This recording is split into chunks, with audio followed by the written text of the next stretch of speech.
Bonjour, bienvenue dans la série sur les échecs. Donc toujours sur la nullité positionnelle.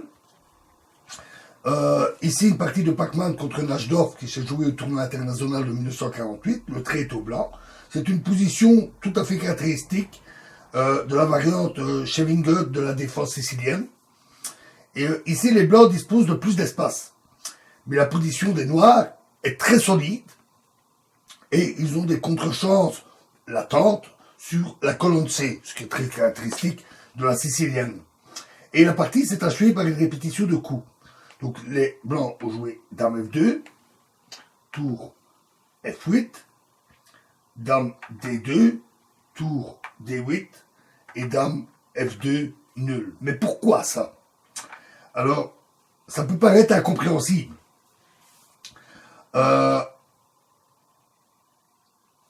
Le livre de tournoi qui a été écrit par le grand maître Vajjapir, écrit Daniel a écrit même ce commentaire suivant: la répétition de coups sans aucun sens fut une conclusion tout à fait inesthétique de la partie.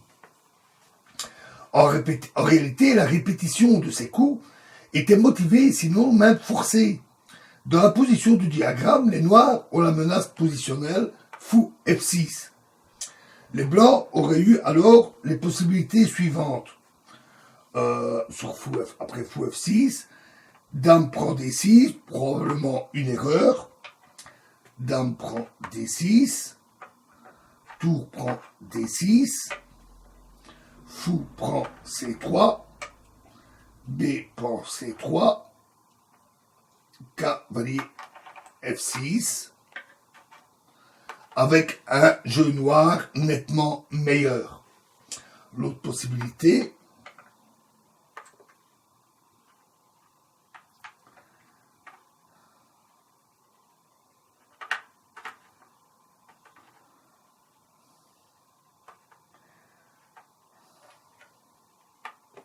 donc sur fou F6, l'autre possibilité serait de jouer fou D4, mais alors E5, très bon défense. Ici, si fou E3, alors B5, dame prend D6, dame prend D6, tour prend D6, et E prend F4, avec à nouveau un très très fort jeu noir. Donc remettons ça, quelques variantes.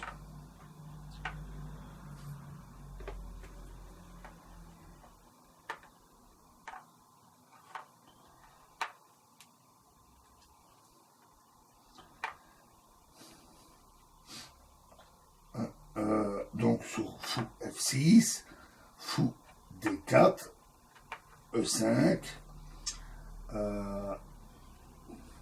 sur F prend E5,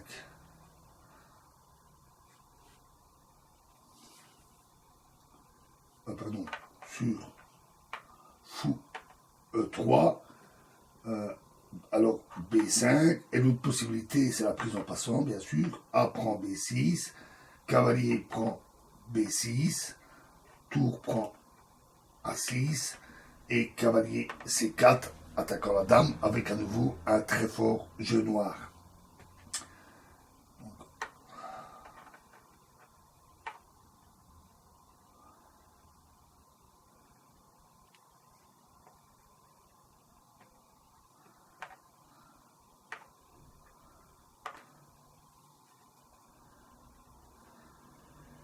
Donc, dernière possibilité, F prend E5, D prend E5, fou E3, mais alors à nouveau B5, A prend B6, cavalier prend B6, dame F2, la dame est attaquée bien sûr, tour prend D1 échec, suivi de cavalier C4, et les noirs ont un très très bon contre-jeu. Alors quand on montre cette variante, la dame blanche, en dépit de sa position d'attaque, la pression contre D6, elle n'est pas bien placée sur la colonne D.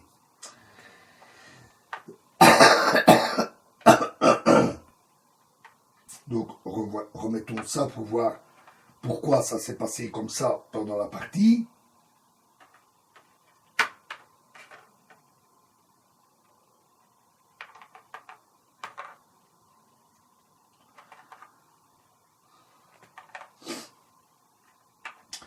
Donc, comme je disais, en dépit de la forte pression d'attaque sur D6, la dame blanche n'est pas bien placée sur la colonne D. On vient de le voir avec ses variantes. Elle doit se retirer. Et c'est pourquoi les blancs ont joué dame F2 pour écarter la dame de cette position un peu malencontreuse et donner des contre-chances. Et les noirs ont joué tour F8 pour éventuellement sur tour D2 continuer par F5. Et en dépit de la faiblesse de E6, ce serait un très bon coup libérateur après lequel la dame blanche ne serait pas non plus très bien placée en F2. Bien entendu, les blancs auraient pu jouer aussi, après tour F8, ils auraient pu jouer G4. Mais l'attaque à l'aile roi ne promet pas grand-chose à ce stade. Et les noirs pourraient revenir au coup fou F6 et après fou D4 répliqué par E5 avec à nouveau un très bon contre-jeu. Ce qui signifie que